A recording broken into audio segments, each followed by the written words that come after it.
नमस्कार। रेडियो रिमझिम से प्रस्तुत है स्थानीय हालचाल। पहले मुख्य हालचाल। नशा मुक्ति बिहार के लिए होगा हाफ मैराथन का आयोजन।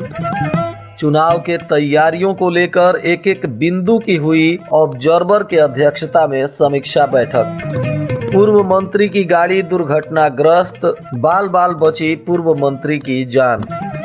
करंट लगने से किसान की मौत और किराएदार के साथ इश्क लड़ाते हुए भागी 2 बच्चों की मां। स्थानीय हालचाल के इस अंक के साथ मैं अनिकेत मिश्र। अब हालचाल विस्तार से। जिलाधिकारी डॉक्टर नवल किशोर चौधरी की अध्यक्षता में आज नशा मुक्त बिहार के लिए हाफ मैराथन दौड़ के आयोजन को लेकर समिति की बैठक की गई। इस बैठक में मुख्य रूप से आयोजन को सफलतापूर्वक संचालन करने के लिए सभी बिंदुओं पर चर्चा की गई और विभागीय निर्देशानुसार गोपालगंज जिले में हाफ मैराथन दौड़ 13 नवंबर को नशा मुक्त बिहार बनाने के उद्देश्य से कराया जाना सुनिश्चित किया गया है। नशा मुक्ति के लिए बिहार सरकार समय समय पर योजनाओं का जन जागरूकता अभियान चलाती रहती है और इसी कड़ी में इस बार हाफ मैराथन दौड़ का भी आयोजन किया जाएगा। इसके लिए कला संस्कृति एवं युवा विभाग तथा बिहार सरकार खेल प्राधिकरण को इसकी जिम्मेदारी दी गई है। भारत निर्वाचन आयोग के द्वारा नियुक्त गोपालगंज उप विधानसभा चुनाव के लिए जो ऑब्जर्वर जे श्यामला राव गोपालगंज आए हुए हैं, उनके द्वारा जिला पदाधिकारी डॉक्टर नवल किशोर चौधरी और पुलिस अधीक्षक आनंद कुमार के साथ समाहरणालय के सभा कक्ष में सभी संबंधित वरीय पदाधिकारियों के संग एक बैठक की गई, जिसमें अब तक चुनाव को लेकर जितनी तैयारियां हुई हैं उनकी बिंदुवार समीक्षा की गई और उस पर चर्चा परिचर्चा करते हुए ऑब्जर्वर महोदय के द्वारा उचित दिशा निर्देश दिया गया। इस बैठक में चुनाव से 2 दिन पूर्व सभी व्यवस्था तथा पोलिंग पार्टी डिस्पैच, वाहनों की व्यवस्था, सामग्री के साथ EVM, VVPAT dispatch, security force deployment, patrolling party, mobile force, इन सब की तैनाती इत्यादि को लेकर भी चर्चा हुई और स्वयं निरीक्षण कर आवश्यक दिशा निर्देश भी देने को जिलाधिकारी और पुलिस अधीक्षक को कहा गया और सुरक्षा बलों की कुल 15 कंपनियों में कुल 14 कंपनियों की जिले में तैनाती रहेगी और एक कंपनी रिजर्व में रहेगी। आर्म्स वेरिफिकेशन 23 अक्टूबर तक हर हाल में कर लिए जाएंगे। जिलाधिकारी ने बताया कि कर्मियों का विधिवत प्रशिक्षण मतदान तिथि से 1 दिन पूर्व मतदान कर्मियों, सुरक्षा कर्मियों की ब्रीफिंग भी की जाएगी। बिहार सरकार के पूर्व गन्ना मंत्री प्रमोद कुमार की गाड़ी गोपालगंज में दुर्घटनाग्रस्त हो गई और बाल बाल उनकी जान बची है। बताया गया कि प्रमोद कुमार बुधवार को मोतिहारी से गोपालगंज विधानसभा में चुनाव प्रचार के लिए स्कॉर्पियो से आ रहे थे। इसी बीच माझा थाना क्षेत्र के NH 27 कोयनी ओवरब्रिज के पास पीछे से आ रही एक ट्रेलर गाड़ी ने जोरदार उनके स्कॉर्पियो में टक्कर मार दिया, जिससे उनकी गाड़ी क्षतिग्रस्त हो गई। हालांकि इस दुर्घटना में मंत्री को हल्की फुल्की चोटें आई हैं और उनकी जान बाल बाल बच गई। इस घटना में गाड़ी बुरी तरह से क्षतिग्रस्त हो गई। हालांकि इस दौरान मौके पर पहुंची पुलिस ने टेलर वैन के चालक को गिरफ्तार कर लिया है और पूछताछ की जा रही है। बताया जा रहा है कि इस गाड़ी ने एक और मारुति वैन में टक्कर मारा और वह मारुति वैन भी बुरी तरह से क्षतिग्रस्त हो गई। हालांकि किसी के हताहत की सूचना नहीं आई, परंतु जिस तरह से यह हादसा हुआ था, इसमें लोगों की जानें भी जा सकती थीं। कुचायकोट थाना क्षेत्र के गोपालपुर गांव में मोटर पंप चला रहे एक किसान की बिजली के करंट लगने से मौत हो गई, जिसके बाद परिजनों में कोहराम मच गया है। मृत किसान गोपालपुर थाना क्षेत्र के ही रहने वाले पारस राम का 30 वर्षीय पुत्र मनोज राम बताया जा रहा है। वहीं पुलिस इस घटना के बारे में जांच पड़ताल कर रही है और फिलहाल मृतक के परिजनों में कोहराम मचा हुआ है।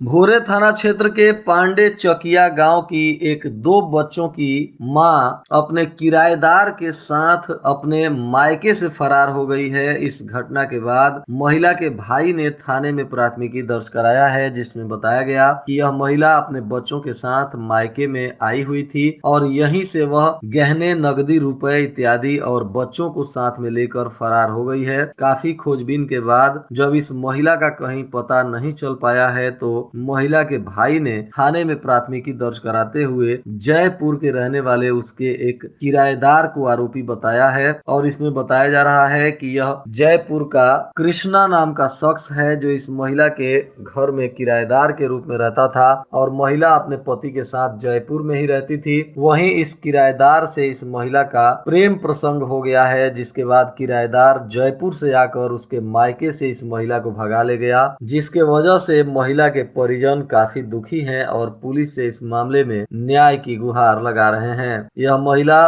पांडे चकिया गांव में अपने ससुराल आई हुई थी और यहीं से यह फरार हो गई है। इस महिला का नाम निशा बताया जा रहा है।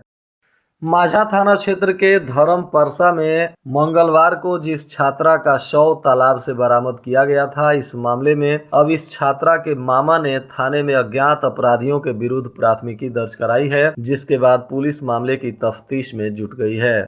मोहम्मदपुर के डुमरिया घाट पर स्थित नारायणी रिवर फ्रंट तो बनकर तैयार है, परंतु आज भी वहां कई काम बाकी हैं और वहां विद्युत सौदागृह का काम जो नहीं हो रहा है, इसको लेकर भाजपा नेता मिथिलेश तिवारी ने कहा कि वर्तमान विधायक राजनीतिक द्वेष के कारण केंद्र से पैसा मिलने के बाद भी यहां विद्युत सौदागृह के काम को लटका कर रखे हैं। उन्होंने कहा कि हिंदुओं के लिए यह बैकुंठ धाम काफी महत्वपूर्ण है और हिंदुओं को लेकर ही इस काम को लटकाया जा रहा है, क्योंकि वर्तमान सरकार एक विशेष समुदाय वर्ग के लिए काम करती है।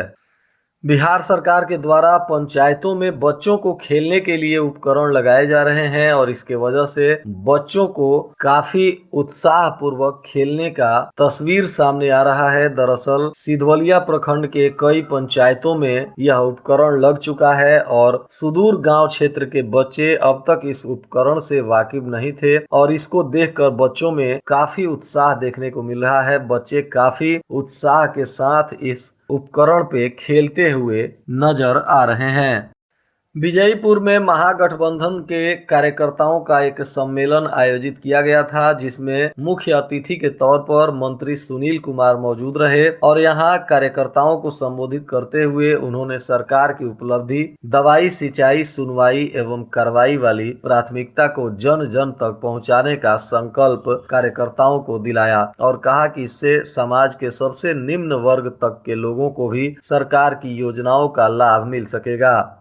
जिला प्रशासन सभी प्रखंडों में अब बायोमेट्रिक अटेंडेंस सिस्टम लगाने जा रही है, जिसके वजह से अब 12 बजे लेट नहीं 1 बजे भेंट नहीं वाला फॉर्मूला नहीं चलेगा। अब बायोमेट्रिक अटेंडेंस सिस्टम लगने से सभी कर्मी समय से अपना कार्यालय पहुंचकर अपनी हाजिरी बनाएंगे। दुबई में एक व्यक्ति की मौत हो गई है। हालांकि 1 सप्ताह बाद मृतक के परिजनों को इसकी जानकारी मिली है, जिसके बाद मृतक के परिजनों में कोहराम मचा हुआ है। मृतक कटिया थाना क्षेत्र के कली छापर गांव के रहने वाले सहदेव रजक के 35 वर्षीय पुत्र मुकेश कुमार रजक बताए जा रहे हैं। यह दुबई में काम कर रहे थे और वहां इनकी संदेहास्पद स्थिति में मौत हो गई है। फिलहाल परिजनों ने जिला प्रशासन से इस मामले में संज्ञान लेने का निवेदन किया है और वहीं इस घटना के बाद परिजनों में कोहराम मचा हुआ है। वह क्रेन ऑपरेटर के रूप में दुबई की एक कंपनी में काम कर रहा था।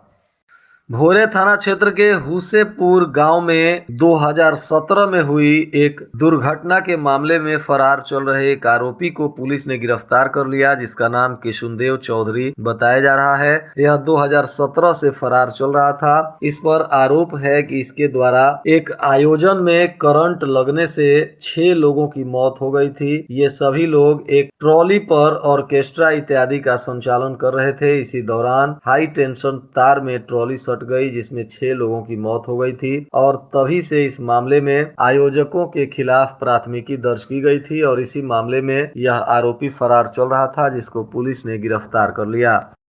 वहीं भोरे के दीक्षितौली गांव में चोरों ने एक घर का ताला तोड़कर 50,000 नगदी सहित लाखों रुपए के जेवरात इत्यादि की चोरी कर ली है। फिलहाल इस मामले में पीड़ित परिवार ने थाने में प्राथमिकी दर्ज कराई है, जिसके बाद पुलिस मामले की तफ्तीश कर रही है। इस घटना में पीड़ित का नाम सुदामा दीक्षित बताया जा रहा है, जिनके घर रात्रि में चोरों ने इस चोरी की घटना को अंजाम दिया है।